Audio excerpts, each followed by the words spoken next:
because there was nothing better. Like when there was a fucking snow day, that feeling of fucking euphoria. I don't have to live my life today. You know, it was just fucking great. I don't have to do any homework. No. There's no goddamn stress. Do you know my dad? One time, we had one of those random day offs, a Wednesday. Yeah. There was some sort of teacher conference, fucking thing, and like two of them show up. God bless them. Right? God bless them for showing up. The rest of them went fucking skiing. We had this random Wednesday off, so he comes home. We're all jumping around and stuff. My dad, hey, what's going on? What's going on?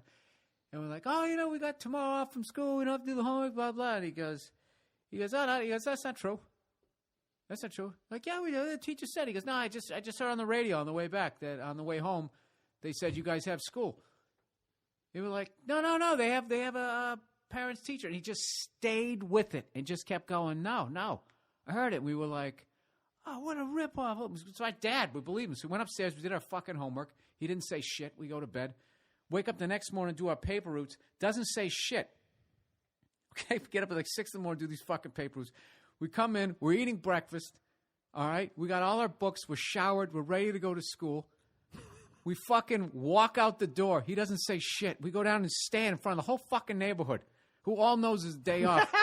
Stand under this tree waiting for the bus.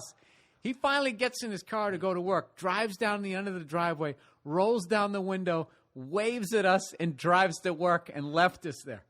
And how long did you wait for the bus? Till a fucking neighbor drove by with their kids. Like, the bus usually They're going to a water park. I don't know where they were going, but they were going like, there's no school.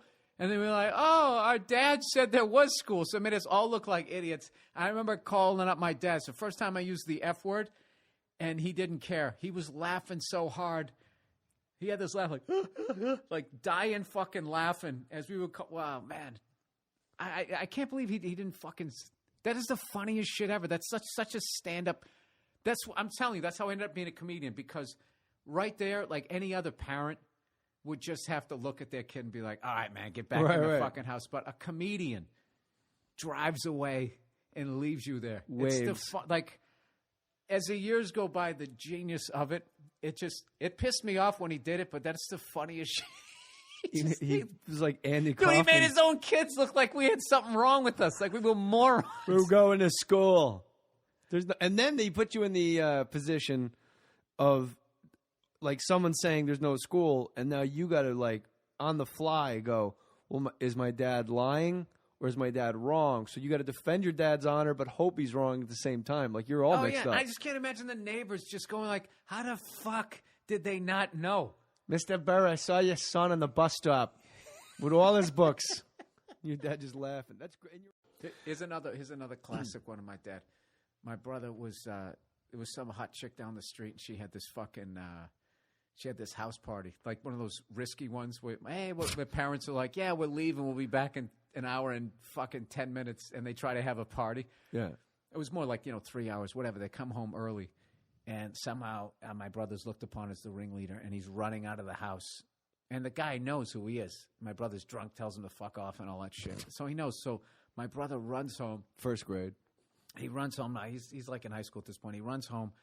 And as he's coming up the house, he's too shit-faced. He sees my parents, the lights are on. I can't go in the house. So he's so drunk, he literally just fucking face plants in the shrubs behind our house right by the side door. And he hears the phone ring, and he knows who it is. And it's the fucking dad down the street calling up about my drunk brother. And my dad picks up the phone, and he just goes, hello. And he hears the guy talking. I was like, what are you talking about? And my dad just says, that's not true. That's not true. I just talked to him. He just starts covering for my brother. He was sober. No, sir. And he gets in this big argument with the guy, and my brother's laying on his back in the mulch, laughing his ass off, and then just going like, what a fucking great guy. Like, totally covered for my brother. What was your dad's name? Huh? I don't put all that shit. Oh, out there okay. and everything, This but guy's a legend. Yeah, he just doesn't. He does. He would. I just spoke to him. How dare you? Yeah, and so that became a catchphrase between all the kids. Whenever we would disagree with you, you just go, "No, sir, no, sir," because that's what he was doing. As this guy was saying, did your brother still get in trouble though from your dad, or was your dad just like, "Boys will be boys"? No, I think he then just sat down. Dude, I got a bunch of classic ones. There was one time. God, how do I say this without getting my brother in trouble. The statute of limitations. My brother, maybe or maybe not. It's already great. Vandalized. This is another brother. Vandalized part of the school.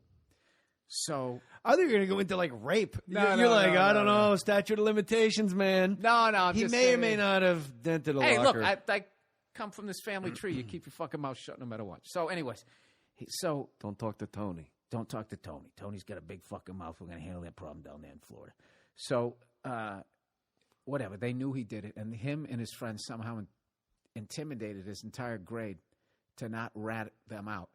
So they went down to the principal's office, and the principal's office going, I know you did it, and he's trying to yell at him, blah, blah, blah. And they just sat there stone-faced going, no, we didn't do it. Then they did they separated, and then he's yelling at my brother, you did it. And my brother's like, I didn't do it. Oh, yeah? Well, your friend in there just dropped dime on you. And my brother didn't fall for it or anything. So finally, the last-ditch effort, the next day my brother gets up, he's going to school, and the principal calls my dad. My dad picks up the phone. He's like, hello, and it's funny because he liked old stuff, so we had this old, it was a new phone inside, but on the outside, it's literally you hold the thing up to your ear. My dad's on Hello, this thing. Mrs. Douglas. So my dad's on the phone, picks it up. He's like, hello. He goes, this is he. Okay. All right. He goes, what do you mean you know he did it, but you can't prove it? And then you hear the guy talking. My dad goes, oh, Christ, I don't have time for this shit. And he just fucking hung up on the guy. And my brother drove out. He went to work. My brother said he got on the bus. He was in junior high. And when he pulled up to the school, the principal was standing outside of the school, like rubbing his forehead because he was beat.